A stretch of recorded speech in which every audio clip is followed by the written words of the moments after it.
Charlotte Pembry no se inmutó cuando su madrastra anunció el precio. Estaba de pie en el segundo escalón del pórtico de Pembry Hall. Llevaba el vestido que Lady Constance había elegido para ella. Era de seda rosa pálido. Había pertenecido a una tía fallecida hacía mucho tiempo. Estaba pasado de moda por 3 años. Y le apretaba una pulgada en las costillas. Y escuchó cómo su propia persona era añadida a la lista de la venta. 2.700 libras, dijo Lady Constance. Su voz se alzó hacia el patio de grava que había debajo. El sol de mayo captó su falso brillo. La suma total de las deudas pendientes de Sir Edmund. Para saldarlas, está dispuesto a desprenderse del contenido de la biblioteca occidental que no estaba sujeto a la herencia. La yegua de la difunta Lady Pembry. El cofre de dote de nogal tallado con su contenido. Y como prueba de la seriedad de nuestra caridad, la responsabilidad del futuro de su hija mayor. Quien se lleve el lote, se lleva a Charlotte. Una risa recorrió a la multitud reunida en el patio de grava. No fue una risa amable. Charlotte contó 23 personas. 11 caballeros del vecindario con los rostros blandos y aburridos de hombres que habían venido a ver una humillación. Y descubrieron que se serviría con vino clarete. 4 de las amigas de su madrastra, 3 acreedores.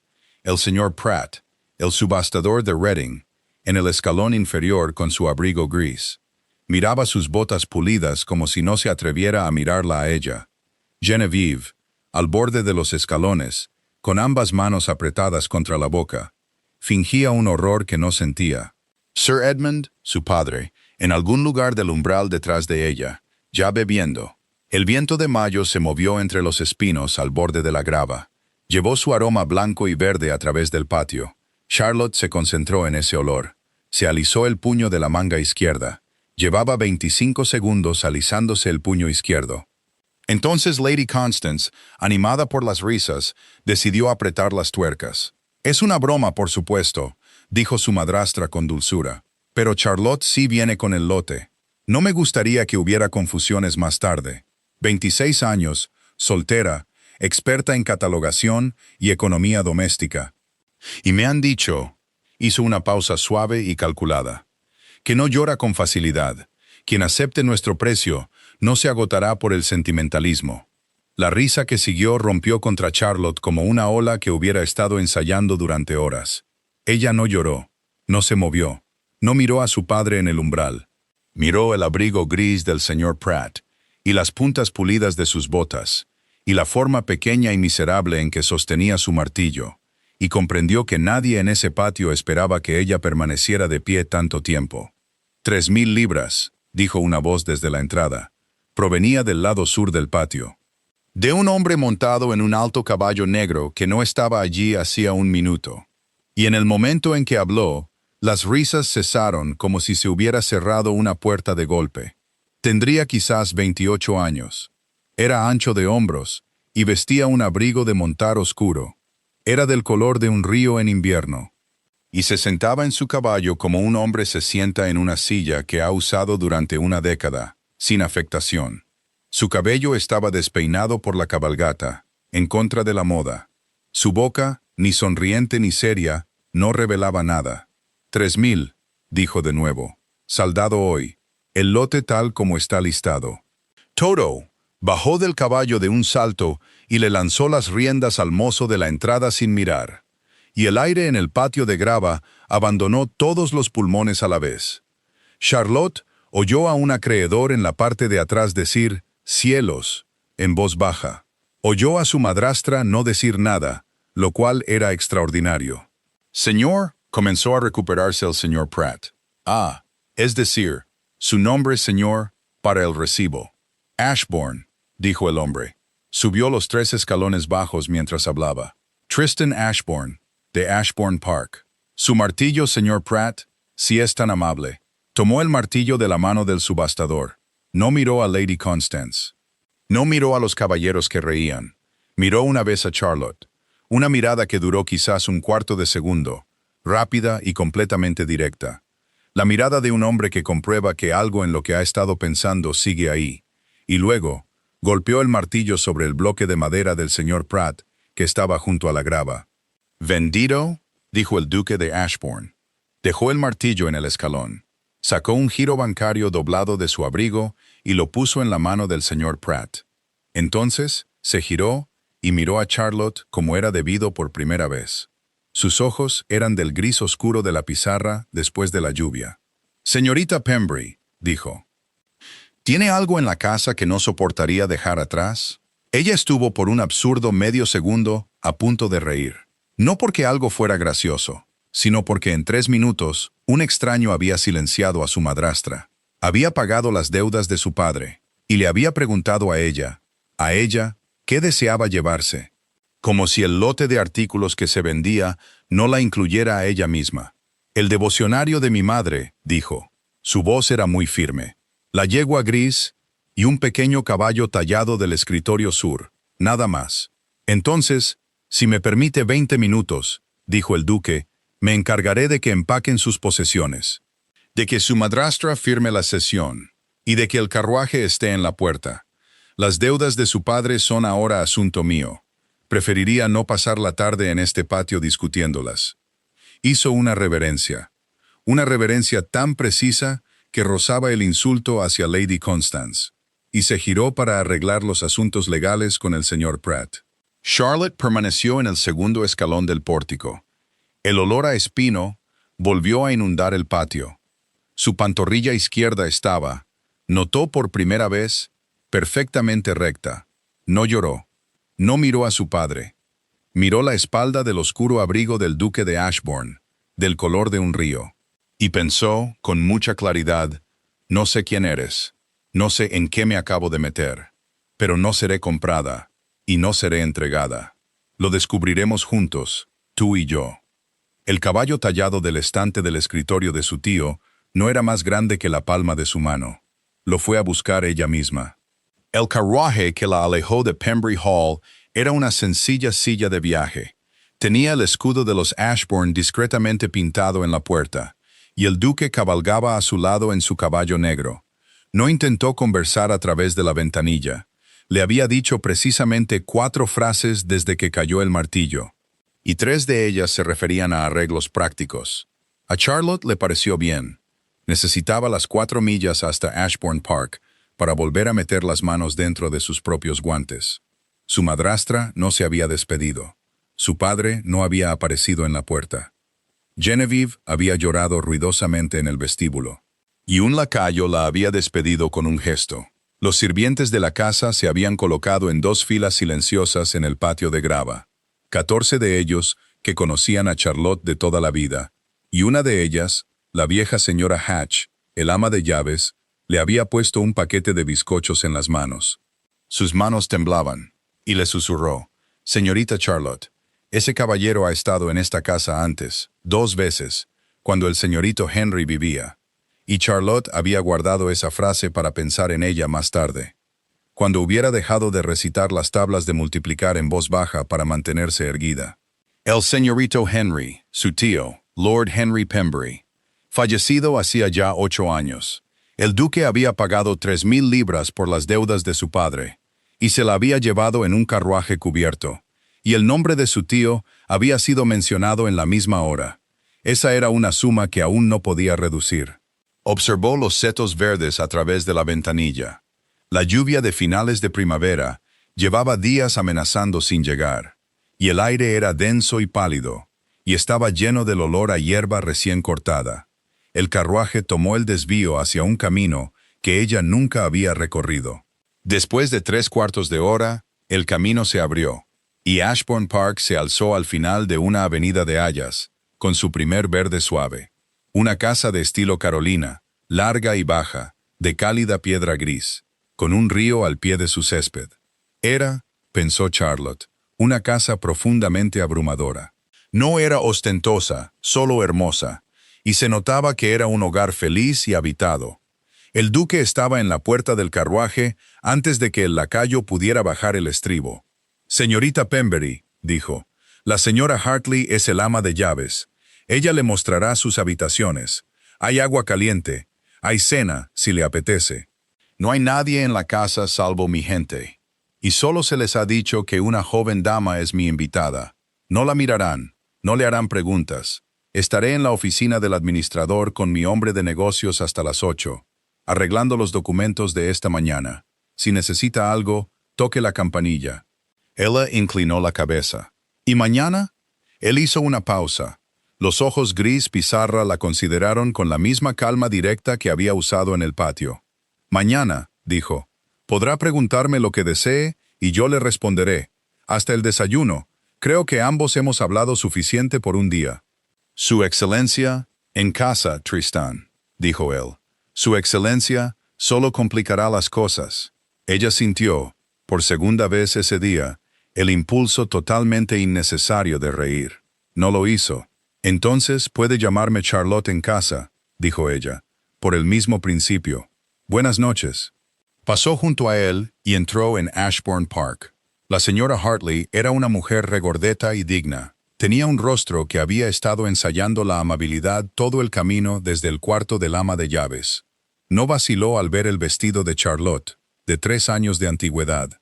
La condujo por una ancha escalera de roble hasta un dormitorio amarillo. Daba al sureste, sobre el parque y el río. Le señaló la campanilla. Mencionó, con el aire de una mujer que revela información valiosa, que el señor Whitcomb, el cocinero, preparaba un postre de limón extraordinario, por si a la señorita le apetecía. Y se retiró. Charlotte se sentó en el borde de la cama y descubrió que, de hecho, le apetecía. Desenvolvió el caballo tallado y lo colocó en el tocador, donde pudiera verlo desde la cama, y fue a la ventana. Más allá del césped, el río corría rápido y marrón por la lluvia de la semana pasada. Un solo caballo negro, el suyo, reconoció, era paseado por un mozo de cuadra por el camino de grava de abajo. El caballo giró la cabeza como si hubiera estado escuchando algo. El hombre que lo llevaba de la brida se rió y le dio una palmada en el cuello. Toda la escena tenía una normalidad doméstica que a Charlotte le resultó más desorientadora que la subasta de la mañana. Había sido entregada, comprendió, en una casa que aún no sabía qué hacer con ella, pero que sabía, sin lugar a dudas, que ella no estaba en venta. Se lavó la cara. Comió 3 bocados del postre de limón. Durmió 11 horas como una piedra arrojada a un pozo. Cuando se despertó por la mañana, la lluvia que había estado amenazando por fin había llegado. Hacía que el dormitorio amarillo pareciera el interior de una campana. Se quedó quieta un momento, escuchándola, y luego se incorporó con absoluta compostura y tocó la campanilla, porque tenía 4 preguntas que pretendía hacerle al duque de Ashbourne durante el desayuno, y ninguna de ellas sería fácil. Él ya estaba en la mesa del desayuno cuando ella bajó. Se había quitado el abrigo. Llevaba las mangas de la camisa arremangadas hasta el codo. Sus antebrazos musculosos estaban bronceados por la equitación. Un libro a medio leer descansaba boca abajo junto a un plato de fiambre, y se puso de pie en cuanto ella entró. «Charlotte», dijo, como si hubieran sido amigos durante un año. «Tristan». Ella acomodó su vestido de mañana gris sobre la silla que él le sostenía. Se sentó y aceptó el café de un lacayo que manejó todo el asunto de servir como si nada de lo de ayer hubiera ocurrido. «Mis preguntas, cuando esté listo». Él pareció brevemente divertido. «¿Antes del té?» «Antes del té». Ella se alisó el puño de la manga izquierda. «Primero, usted ha estado en Pembry Hall antes, 2 veces en vida de mi tío. ¿Es eso correcto?» La diversión desapareció por completo de su rostro. Dejó la taza. «Sí. Segundo, mi tío Henry fue amable con usted».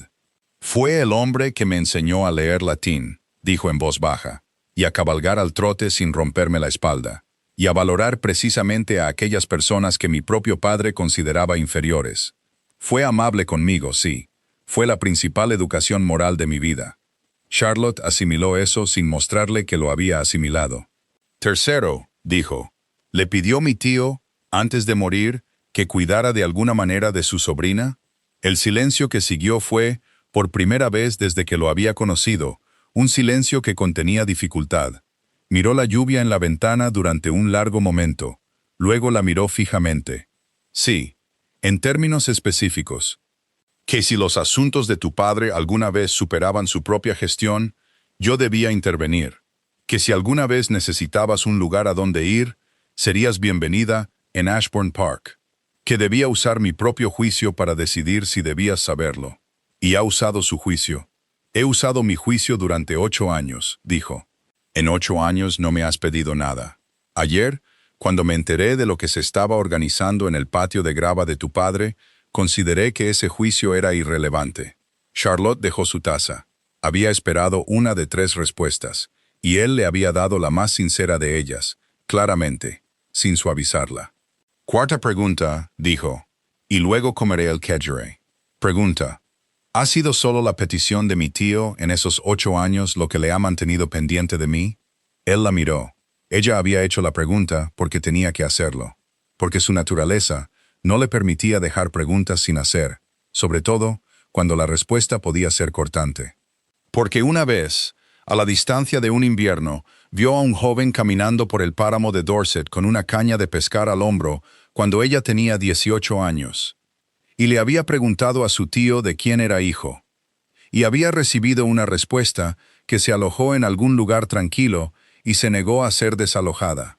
Porque había estado pensando en esa figura lejana durante mucho tiempo, porque sospechaba que él había estado pensando en ella a cambio, y porque si hubiera sido solo la promesa, si hubiera sido deber, caridad, un antiguo compromiso, entonces comería el kedgeree y le daría las gracias, y conseguiría su propio empleo para fin de mes. Y nunca volvería a hablar de lo de ayer. Él le respondió como respondía a todo, en voz baja, con exactitud y sin ninguna niebla protectora alrededor de las palabras. No, dijo, no ha sido solo la petición de tu tío. Gracias, dijo Charlotte. Cogió su tenedor, comió el kedgeree, que estaba muy bueno. La lluvia continuaba contra la ventana. El duque de Ashbourne la observó durante un largo y pensativo segundo, y luego se rió, una risa única, sorprendida y sin defensas. Sonaba como si hubiera estado esperando en su pecho durante varios años para ser liberada. Y toda la textura de la mañana se reorganizó. «Es usted», dijo, «la compañera de desayuno más eficiente con la que me he sentado. Me han dicho que no lloro con facilidad», dijo ella. «Al parecer, eso me hace una compañía reposada». «Dios santo», dijo él, impotente. «También me han dicho que no raciono la mantequilla, pero no se puede tener todo en una sola sentada». «Charlotte, ¿sí? No eres en absoluto lo que me había preparado para encontrar». «Eso espero», dijo ella. «Odiaría pensar que alguien se había preparado para mí». Él la miró por encima del borde de su taza. Los ojos gris pizarra tenían la mirada que ella empezaba a encontrar cada vez más difícil de traducir. Algo entre la alarma y la admiración, con un tercer ingrediente no identificado. Y dejó la taza con la cuidadosa deliberación de un hombre que ha decidido no decir lo que estaba a punto de decir. «Más café», dijo en su lugar. «Más café», asintió Charlotte. Ese fue el principio. Al final de la primera semana, había redactado un contrato. Lo había escrito de su puño y letra en la pequeña mesa Pembroke de la Biblioteca Sur. 3 páginas densamente escritas en papel de carta de Ashbourne. Y se lo había entregado a Tristán después de la cena con la calma de un empleado que presenta una factura. «No puedo aceptar», dijo, «una caridad cuyos términos fueron dictados por un hombre que ya no está aquí. Tampoco puedo aceptar una caridad cuyos otros términos no se han dicho en voz alta. Así que tendremos un contrato, usted y yo, con términos redactados por mí. Puede enmendarlo, puede rechazarlo». Él leyó el contrato a la luz de las velas en la larga mesa de roble mientras ella observaba el pulso latir en el lado de su cuello. Ella le ofrecía esto. Catalogaría toda la biblioteca occidental de Ashbourne Park, que no había sido catalogada en 2 generaciones, por una tarifa de 2 libras a la semana, pagadas retroactivamente al final de 3 meses. También examinaría, auditaría, y si fuera necesario, recalcularía las cuentas de la casa y las cuentas de 2 fincas arrendadas lejanas, cuyos administradores habían estado robando discretamente durante al menos 18 meses. Había identificado esto, anotó en una nota al pie, pasando una sola tarde con los libros mientras él estaba cabalgando. Con una tarifa a convenir, basada en el dinero recuperado de estas ganancias, más cualquier venta de una parte de los libros de su difunta madre que el duque pudiera haber comprado y de los que no tuviera uso personal, ella devolvería, en cuotas trimestrales, las 3,000 libras que él había pagado por las deudas de su padre, calculadas con un 4% de interés simple a su favor. A cambio, el duque no le haría ningún regalo, no le asignaría ninguna suma, no la presentaría en sociedad como una allegada a su casa hasta que ella hubiera devuelto al menos un tercio de su deuda. Le concedería el uso libre de la biblioteca, pensión completa y un caballo para montar. Se dirigiría a ella con la misma franqueza que había usado en el patio de grava y en el desayuno de esa mañana. Le permitiría, cuando ella lo deseara, marcharse. El 4% de interés, dijo Tristán. A su favor, dijo Charlotte. ¿El Laos? Sí. Charlotte, no hay interés. Ahora lo hay. Dejó el contrato sobre la mesa.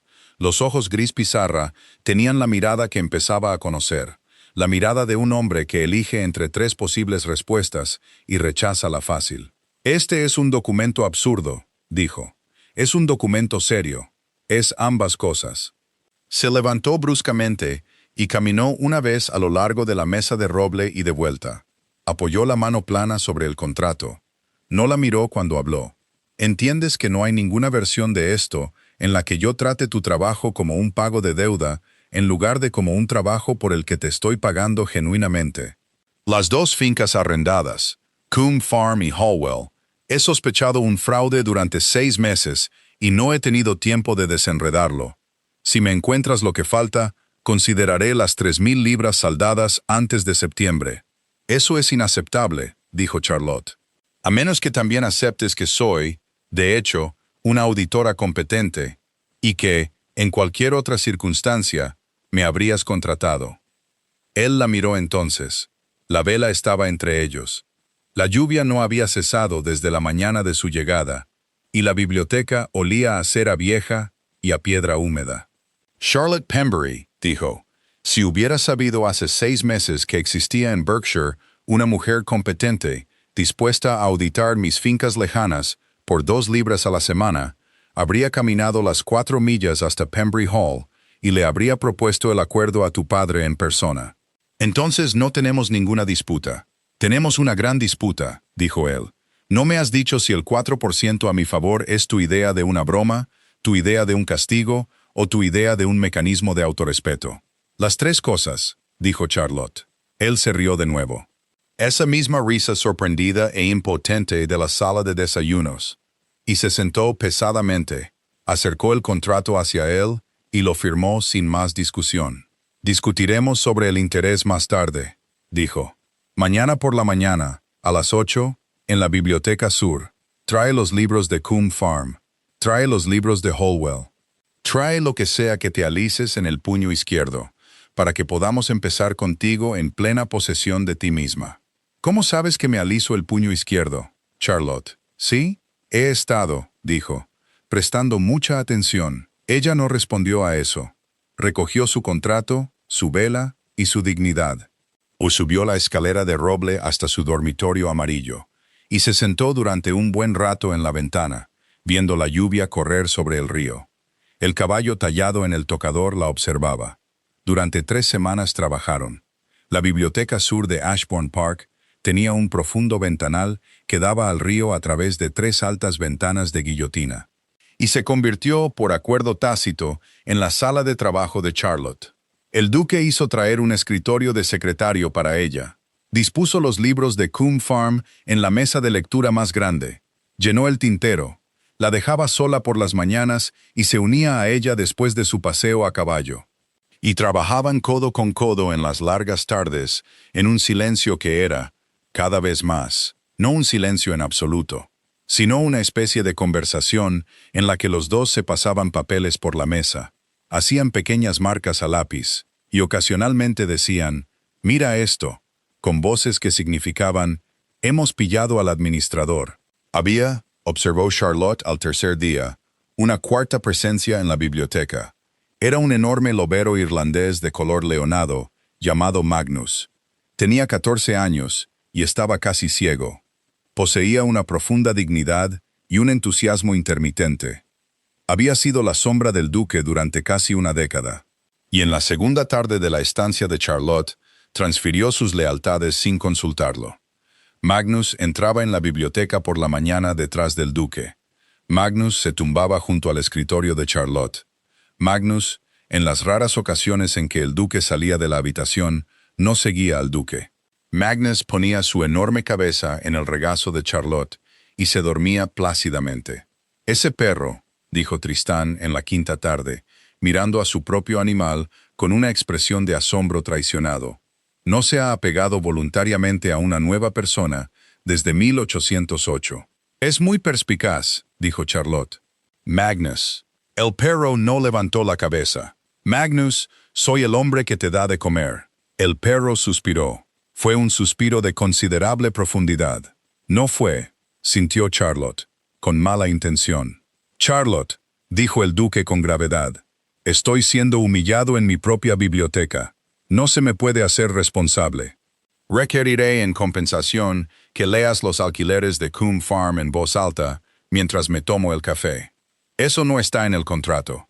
Estoy enmendando el contrato. No puedes enmendar el contrato unilateralmente. Magnus, apóyame». Magnus roncó. Charlotte leyó los alquileres de Coombe Farm en voz alta. El duque se tomó su café. El río corría. La lluvia, que aún no había cesado desde el día de su llegada, producía un sonido en las tres altas ventanas, como un aplauso desde una gran distancia. Y Charlotte se dio cuenta, en algún punto de la segunda columna de cifras, que era feliz. Feliz de una manera específica y sin complicaciones. Por primera vez en 8 años. No dejó de leer.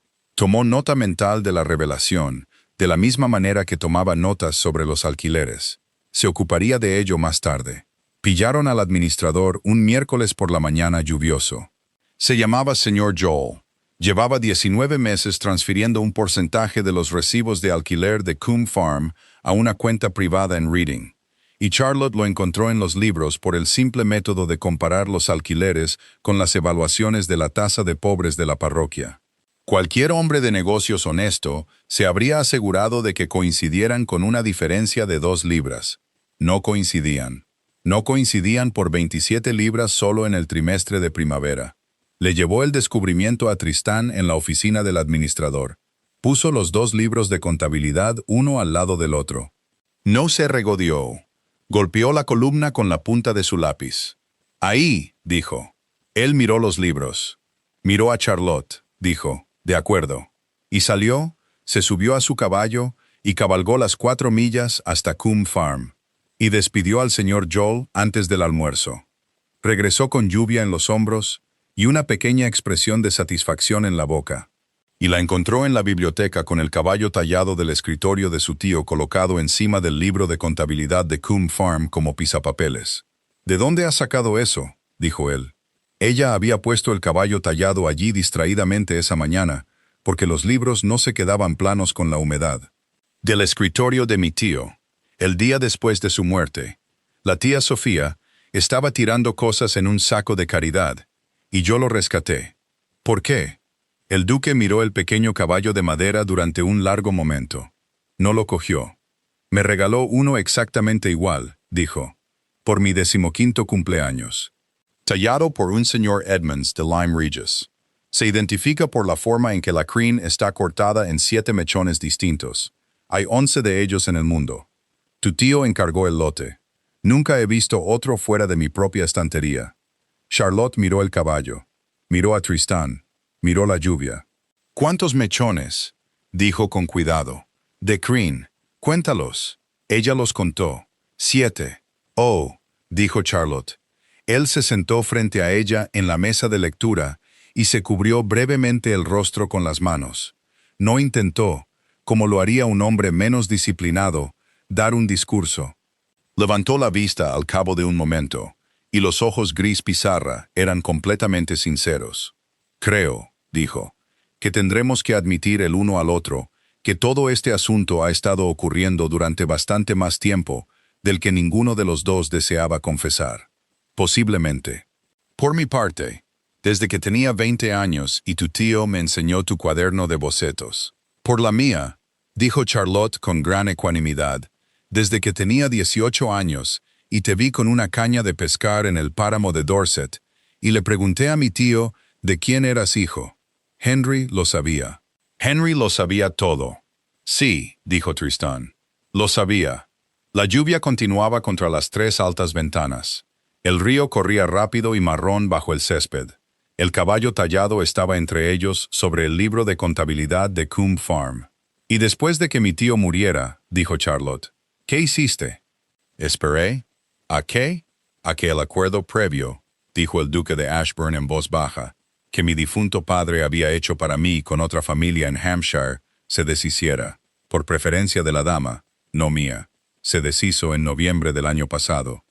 Estaba a punto de escribir a tu padre en marzo para solicitar una presentación cuando las deudas de tu padre empezaron a llegar a oídos de mi agente. Tenía la intención de escribir en mayo. Llegué 15 días tarde.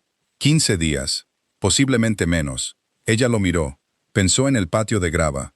Pensó en la risa que había roto contra ella como una ola que hubiera estado ensayando durante horas. Pensó en su caballo negro en la entrada y en el golpe de su martillo sobre el bloque de madera del señor Pratt, y en las 4 frases que le había dicho en el carruaje, y en el kedgeree, y el contrato, y la lluvia. Tristán, dijo. Sí, no digas nada más por ahora. No estoy lista para oírlo. Sin embargo, voy a exigirte que me mires sin pestañear durante un largo minuto. Y luego voy a exigirte que salgas de esta biblioteca antes de que cualquiera de los dos cometa el error de decir algo que no podemos decir a 3/4 del momento adecuado. Él no pestañeó. La miró durante el largo minuto. Luego se levantó, hizo una reverencia exactamente como la había hecho en el patio de grava de Pembry Hall, pero ahora para ella, solo para ella, y salió de la biblioteca sur y cerró la puerta. Charlotte se sentó en la mesa de lectura, con el caballo tallado entre las manos. Se alisó el puño de la manga izquierda. No lloró, pero descubrió, con leve interés científico, que estaba sonriendo al techo, sola, a las 4:15 de la tarde, de una manera en que no había sonreído en 8 años. Magnus, junto a su silla, abrió un ojo lechoso, consideró la situación y volvió a dormirse plácidamente. Después de eso, no se refirieron al tema durante 15 días. No era evasión. Era, reconoció Charlotte con la misma precisión que había usado en los libros del señor Joel, una observancia deliberada del contrato. Él había aceptado dirigirse a ella con franqueza, y lo hacía. Había aceptado no presentarla en sociedad como una allegada a su casa hasta que ella hubiera devuelto 1/3 de su deuda, y no lo había hecho. Había aceptado permitirle, cuando ella lo deseara, marcharse. 2 veces en esas 2 semanas él había dicho, con la voz baja y tranquila que usaba solo cuando hablaba con ella, Charlotte, si deseas irte, el carruaje es tuyo a cualquier hora. Y 2 veces ella había dicho, con la misma voz baja y tranquila, todavía no. Trabajaban, cabalgaban. Discutían amablemente sobre el 4% de interés. Discutían menos amablemente sobre un pasaje de Cicerón. El personal de Ashbourne Park, observando desde la cocina, los establos y el cuarto del ama de llaves, decidió, colectivamente y sin comentarios, que el duque había traído a casa a una mujer que no estaba en venta, y que lo apropiado era poner flores frescas en su habitación cada mañana, y dejar de hacer preguntas. Salieron a cabalgar juntos por primera vez un domingo, después de que 2 semanas de lluvia finalmente terminaran, y el campo de mayo se secó bajo un sol alto y pálido.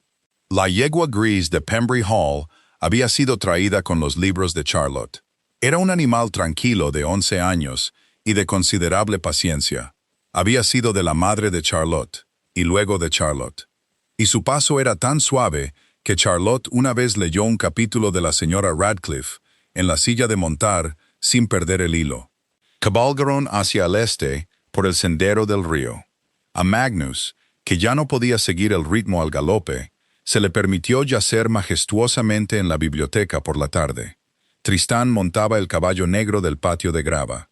Se sentaba en el caballo como se sentaba en todo lo demás, sin afectación. Y no habló durante la primera media milla, porque no era un hombre que apresurara sus frases, y porque Charlotte empezaba a comprender, se guiaba por un metrónomo que solo él podía oír. Charlotte, Sí, hay algo que he notado en ti de lo que quizás no seas consciente. Probablemente varias cosas, pero nombra una. Estiras la pantorrilla izquierda, dijo. Cuando algo va bien y lo estás ocultando. Estiras la pantorrilla derecha cuando algo va mal y lo estás ocultando. La izquierda ha estado haciendo todo el trabajo desde el martes. Pensé que te gustaría saberlo. Esa es una observación profundamente impertinente. Sí, se le permitirá a la derecha volver a participar alguna vez. Eso, dijo él, es entre tú y tu pantorrilla derecha. Ella se rió, no la risa seca e intelectual que soltaba en la mesa del desayuno. Una risa real, que le salió por sorpresa ante lo absurdo de ser estudiada a nivel de pantorrilla. La yegua gris, complacida, alargó el paso. El caballo negro, contagiado, hizo lo mismo. Tristán se giró en la silla para verla reír, y la expresión de su rostro fue, por un segundo totalmente desprotegido, la de un hombre que había estado esperando ese sonido específico durante 8 años. Y no había estado seguro de que existiera. Se recuperó. Era un hombre firme de corazón y una llama paciente por larga disciplina. Y no dejó que un segundo desprotegido se convirtiera en 2. Volvió a mirar a lo largo del sendero del río. Señaló una garza entre los juncos. Devolvió la conversación al terreno más seguro de la finca de Hallwell. Pero Charlotte había visto la mirada. La archivó junto a la revelación sobre los alquileres. Se ocuparía de ello más tarde. La vieja señora Hatch, el ama de llaves de Pembry Hall, le escribió una carta a Charlotte al final de la 4ª semana.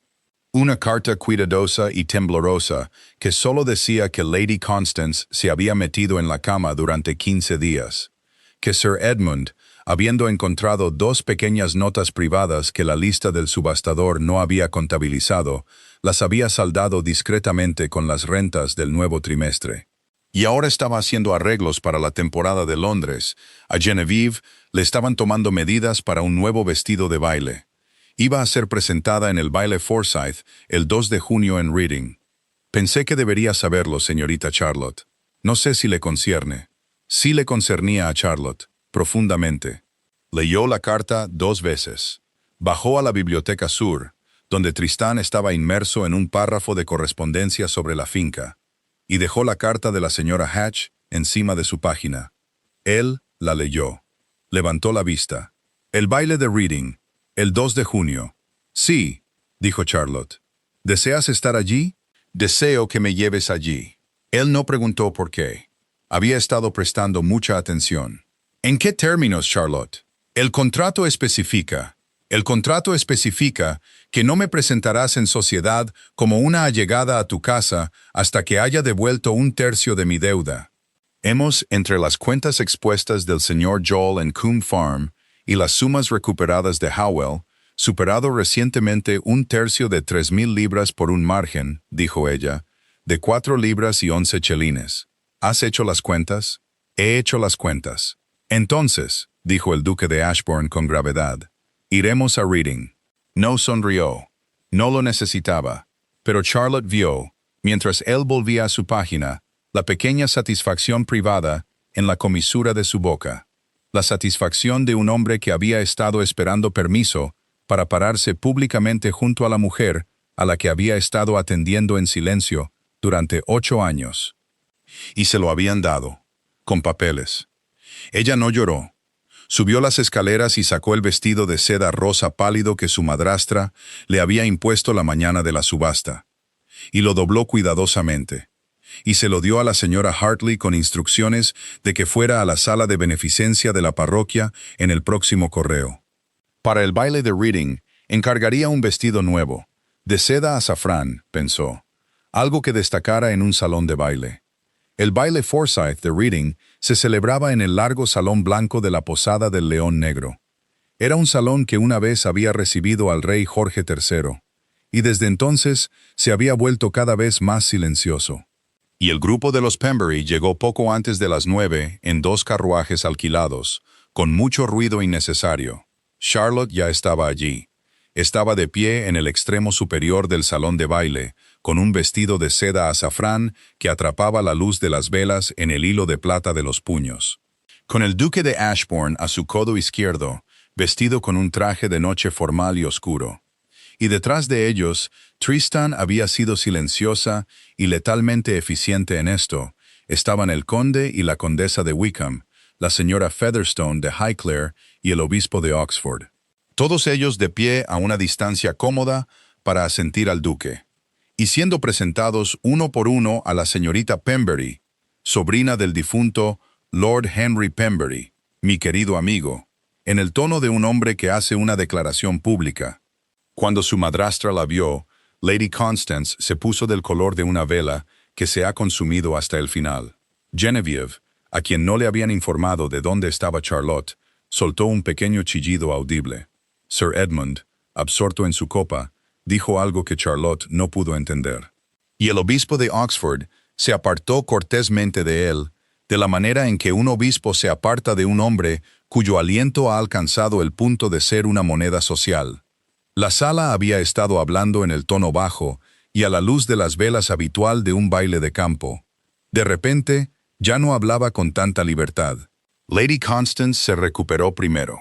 Subió por el largo salón de baile del brazo inestable de su marido, con la sonrisa tensa y frágil que había llevado en el patio de grava, y dijo, con una voz entrenada para hacerse oír, porque en 3 semanas no había entendido que había perdido, «Charlotte, mi querida niña, no nos habían dicho que estabas en Reading. Su excelencia, qué placer inesperado. El duque de Ashbourne, en nuestro propio baile.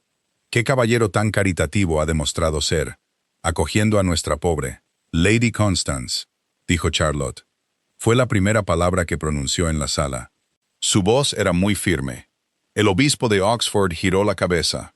«Sí, querida, es bueno verte. Pensé que, después de los acontecimientos del 2 de mayo, podrías encontrar fatigantes las reuniones públicas. ¿Puedo hacer algunas presentaciones? El obispo de Oxford, el conde y la condesa de Wickham, la señora Featherstone. Esta es mi madrastra, Lady Constance Pemberley, de Pembrey Hall, quien organizó la subasta de mi persona el 2 de mayo para saldar las deudas de mi padre de 3,000 libras. También es la madre de mi media hermana Genevieve. A mi padre, Sir Edmund, quizás lo conozcan. El silencio que siguió no fue el silencio de un baile de campo.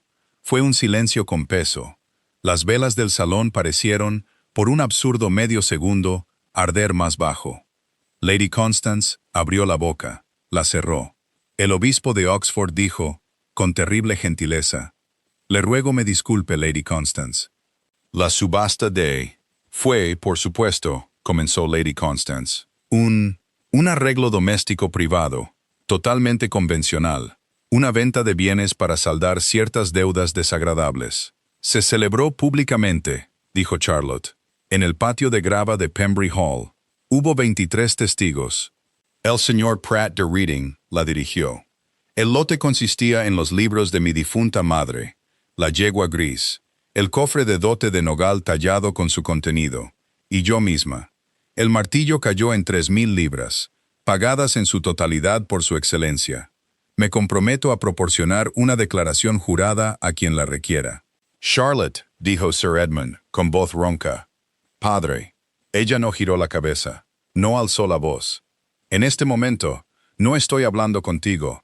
No he hablado contigo en 3 semanas. No estoy segura de cuándo volveré a hablarte.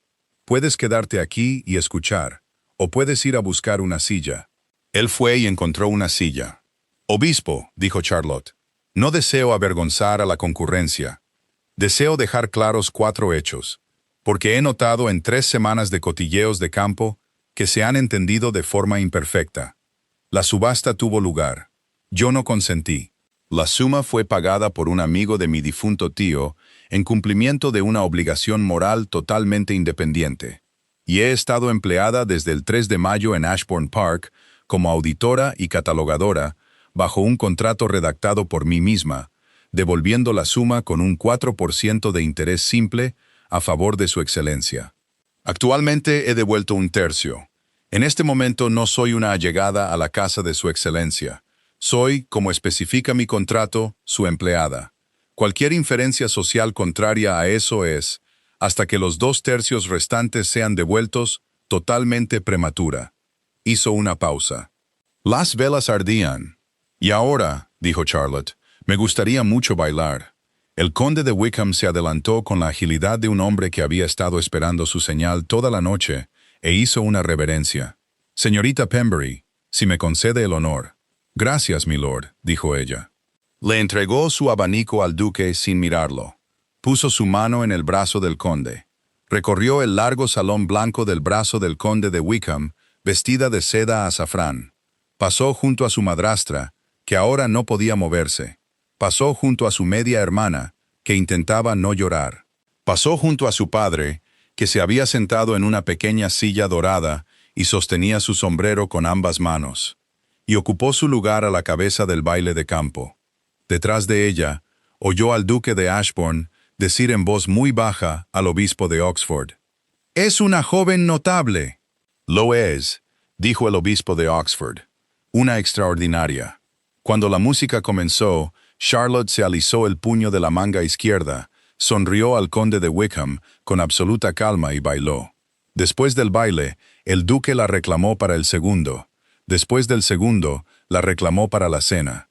Después de la cena, la llevó discretamente a la pequeña terraza de losas al lado de la posada del León Negro. Allí el río pasaba por la parte trasera del edificio bajo una lámpara de hierro forjado. Y la noche de mayo era cálida y llena de espino. Y estuvieron completamente solos por primera vez en un lugar público. Él no la apresuró, ni siquiera ahora. «Charlotte, ¿sí? No me necesitabas ahí dentro. No te necesitaba ahí dentro para dar el discurso», dijo ella. «Te necesitaba ahí dentro para que el discurso fuera escuchado. Hay una diferencia. No había entendido la diferencia. ¿La entiendes ahora?» «Sí, Tristan. Sí, he querido informarte», dijo Charlotte, «que el 4% de interés te va a llevar a la bancarrota en 9 años, si mis cálculos son correctos, y que por lo tanto voy a tener que reducirlo, aceptar un plan de pago más rápido, o casarme contigo. He estado tratando de decidir qué solución es más coherente con el respeto a mí misma». Él la miró. Los ojos gris pizarra tenían la mirada totalmente sincera que ella había llegado, en un mes de mañanas, a conocer mejor que la suya propia. «¿Y cuál?», dijo él. «¿Has decidido?» «Ninguna de ellas», dijo Charlotte. «He decidido permitirte que me lo pidas, y entonces te daré mi respuesta». «Charlotte Pembury», dijo el duque de Ashbourne en voz baja, «¿me concederías el honor de casarte conmigo? Bajo los términos que tú misma redactes. Con un 4% de interés simple a tu favor, por el resto de mi vida. Lo pensaré. Charlotte. ¿Sí? Te amo». «Lo sé», dijo Charlotte. «Lo he sabido durante 15 días. Iba a permitirte que lo dijeras mañana por la mañana con el Kedgeree, pero, en general, has arruinado la sorpresa». Él se rió. Se rió de verdad. La risa sorprendida e impotente de la sala de desayunos, la que ella le había estado entrenando para que soltara más a menudo. Le tomó el rostro entre ambas manos, con suavidad, como había tomado las riendas de su caballo negro en el patio de grava, sin afectación, y la besó bajo la lámpara de hierro forjado en la parte trasera de la posada del León Negro, vestida de seda azafrán, en mayo, con el olor a espino que venía del río. Ella no lloró, pero se permitió, por fin, apoyarse en él una fracción más de lo que su propia compostura le había permitido jamás. Se permitió sentir el calor de su abrigo, la firmeza de su mano en la nuca, el pequeño y innecesario cuidado con el que se había colocado entre ella y la puerta abierta de la terraza. Se permitió a sí misma, por un minuto específico bajo la lámpara de hierro forjado, ser sostenida por completo. No era debilidad. Había reconocido, en algún punto entre el Kedgeree y el caballo tallado, y el suspiro de Magnus, y la seda azafrán, que había varios tipos distintos de fuerza, y que permitirse ser sostenida por un hombre que había estado esperando en silencio durante 8 años para hacerlo correctamente, era uno de ellos. «Charlotte», dijo él cuando ella se apartó. «¿Sí? ¿Me dirías tu respuesta ahora? Odiaría ser predecible». «Charlotte». «Sí», dijo ella. «Por supuesto que sí. ¿Imaginaste por un solo momento que había cabalgado la yegua gris 4 millas en tu dirección cada domingo durante 3 semanas para cualquier otra respuesta?» Lo había esperado. Habías esperado correctamente. La besó de nuevo, brevemente, formalmente, como si tuviera muchos años por delante para hacerlo de manera menos formal. Le ofreció su brazo. Volvieron juntos al largo salón blanco de la posada del León Negro. Y el obispo de Oxford, que no se perdía casi nada, observó la manera en que volvieron a entrar y le dijo en voz baja al conde de Wickham: «Creo que tendremos una boda antes de la cosecha». «Antes del trigo, ciertamente», asintió el conde. Se casaron en la pequeña iglesia parroquial de Ashbourne 3 semanas después, en la mañana del día más largo del año. Charlotte no vistió de azafrán sino de marfil. La señora Hartley había insistido, y Charlotte, que en 8 semanas había desarrollado un inmenso respeto por las opiniones de la señora Hartley sobre todos los temas excepto la catalogación de libros, había cedido. Y la boda fue discreta, presenciada por el conde y la condesa de Wickham, el obispo de Oxford, y la vieja señora Hatch de Pembry Hall, que había caminado las 4 millas con su mejor sombrero negro y no se dejó persuadir para subir a un carruaje. Sir Edmund no asistió. No había sido invitado. Lady Constance no asistió. Había sido invitada una vez, con una rígida tarjeta blanca que Charlotte había escrito de su puño y letra con la precisa observancia de la forma social. Y Lady Constance, según le informaron a Charlotte de manera fiable, había leído la tarjeta, se había puesto blanca alrededor de la boca y se había retirado discretamente a Bath para la temporada. Genevieve envió flores. Charlotte las puso en el pequeño salón y no le escribió para darle las gracias, pero tampoco las tiró.